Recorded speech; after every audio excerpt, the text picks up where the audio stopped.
Hey friends, Ash here. Welcome back to Extra Gents Scents. I hope that you're doing well. Got an interesting fragrance to talk to you guys about here today. So a few weeks ago, I was shopping on Lucky Scent and I picked up the Essential Parfums Discovery Set because a bunch of you guys had told me that I needed to check that house out, so I did. And I was looking to pick something else up. I was wanting something under the radar, something I hadn't heard about, something maybe a little more exclusive, I guess you could say. And then this house caught my eye, and this fragrance caught my eye, I guess because of the name, super mature, but essentially I was looking through and I was like, what is this? I understand that it doesn't mean the way that you pronounce it in English, but still yet it's kind of hard to not notice that, we'll say, with the name. So yes, the fragrance that I'm talking about is Jiz. 30 milliliter bottle of Jiz in my hand right here. So this one is from the house of Mallo. This is the first fragrance that I have smelled from this house, but I also got little samples of the other scents along with this purchase. So in today's video, as always, I will show you the presentation and talk about Jiz and let you know whether or not you should get some to spray on yourself. So let's jump into it.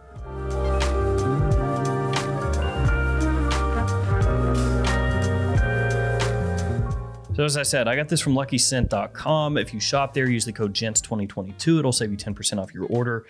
Don't know how long that code will be good for. It'll probably be changed sometime in the near future, but for now it's good. And one of the things I thought was very cool with this is the use of naturals. According to the breakdown of the fragrance, quite a natural perfume here. So this fragrance only has 150 bottles, so quite limited. Let's go ahead and check out the presentation. So here you have the box. It's a wooden box. I actually think it's pretty cool looking. It says Mallo on one side. You have the insignia, the logo on the other, and also on top. And then you have this little sticker that seals the box closed. So you cut that, and then the top slides like this, and then the bottle is sitting down inside there. And then on the bottom, I believe that's just the name of the fragrance and 2022. Then you have the bottle, which is very plain. You just have a wooden cap, nothing on the front or sides of the bottle there. On the bottom, you have a sticker, badge code J001, and then I'm assuming the number of the bottle that I have, but I can't quite make out what it's supposed to be because it looks like a backwards R and a 9. Or if you flip it the other way, it looks like a 6 and a G or something. Cap slides snugly into place, and of course it's a 30 mil, so it doesn't weigh very much, so you don't have to worry about the cap coming undone when you pick it up. Let's go ahead and waste a couple sprays. All things considered, the atomizer is actually pretty good. So I'll read a little bit of the description of the fragrance from luckyscent.com for you. Named after a small wild shrub that grows in Aragon, Jiz is a mysterious fragrance with a special orange absolute produced in Andalusia, blended with exceptional immortelle oil, sustainable wild harvest from Tenerife. These unique materials are infused with Moroccan spices, a complex Iranian galbanum, and a unique oud from North Malaysia. Only 150 bottles available, 38% concentration. So yeah, 38% concentration. That's pretty hefty. And it's not cheap. It's $225 for this 30 ml size bottle. Or, hear me out, you can get a half a milliliter sample for 12 bucks. Yeah, I just said screw it and blind bought it. So, yeah. So, how does Jiz smell? It's so weird. Well, my wife absolutely hates it. Hates it with a capital H-A-T-E-S. Yeah, all capitals. I've had her smell it multiple times, both when she knew it was coming and when she didn't know it was coming. And yeah, basically her nose just did this deal, like legitimately recoiled in horror every time I had her smell it. Now, what do I think about it? Well, actually, I don't hate it like she does.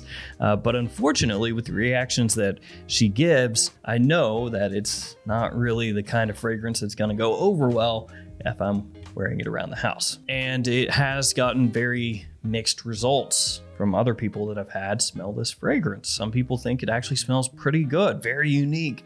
Other people, no, some bad reactions. Some good ones, but some very bad ones. So when you very first spray the fragrance on, it has almost a leathery aspect to it. It has this kind of earthiness, some dirtiness to it. It has like an animalic tinge, like this mixture of green and like a pungent bitterness all coming together in that initial blast. And it is off-putting initially. Definitely the first couple times I smelled it, it was a little funky. I wasn't a big fan, and I understand why she didn't like it. And whereas time went on and I grew to actually kind of enjoy it, it just never did, round that corner for her. So yeah, initially bitter, green, like I said, a little hint of this leatheriness that fades pretty quickly, this like hay kind of tone to it, this dry kind of feeling,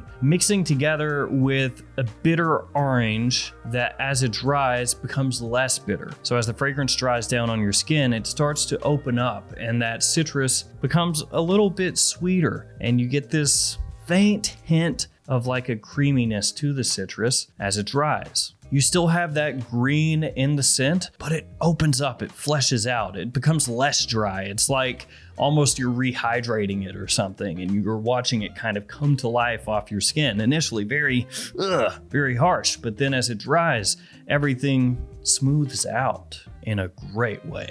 It's an interesting fragrance to me. It almost reminds me of places more than it does smelling like an actual fragrance, like a more typical fragrance that you would wear. The woodiness here from the oud doesn't come across really dirty, which is a surprise, because when you first spray it on, you're like, oh, here we go, we're in for it now. Like, this is going to get worse as it dries as far as the animalic feel.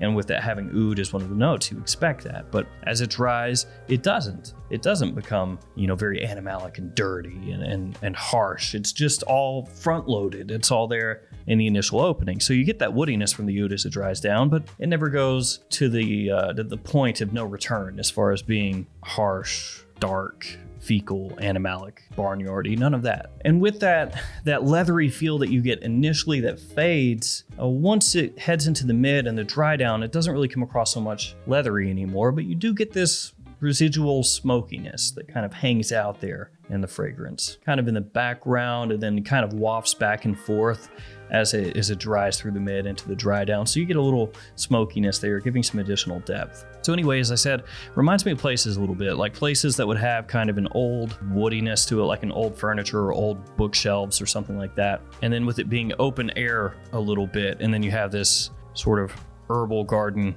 right outside. And then the orange here is almost like a cuisine sort of orange, a culinary kind of orange. It's not like a full-on fresh, sweet, juicy orange that you just peeled the rind off.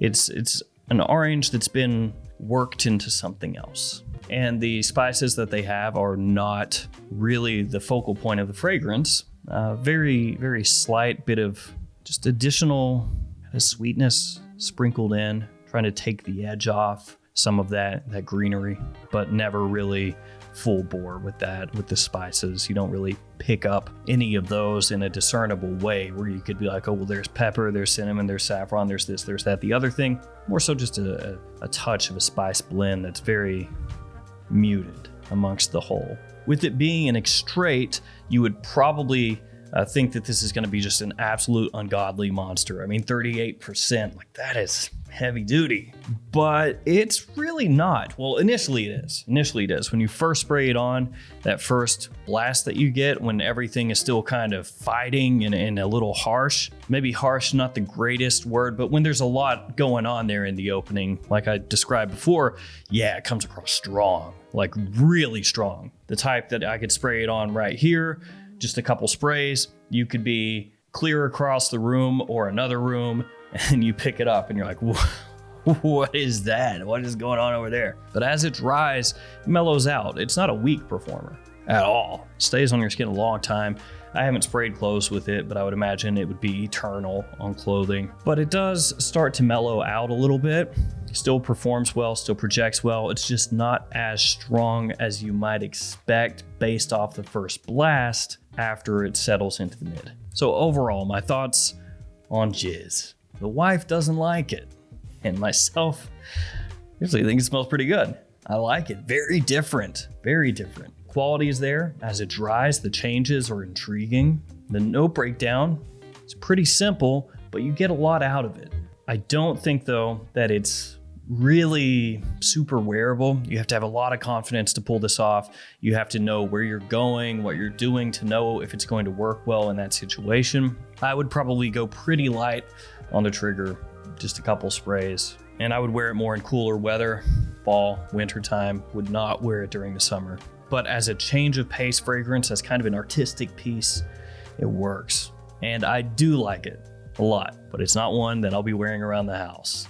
If you have smelled that one, let me know what you think about it. Thank you for hanging with me. Stay safe out there, and I'll see you tomorrow or another day with another fragrance video. See you later.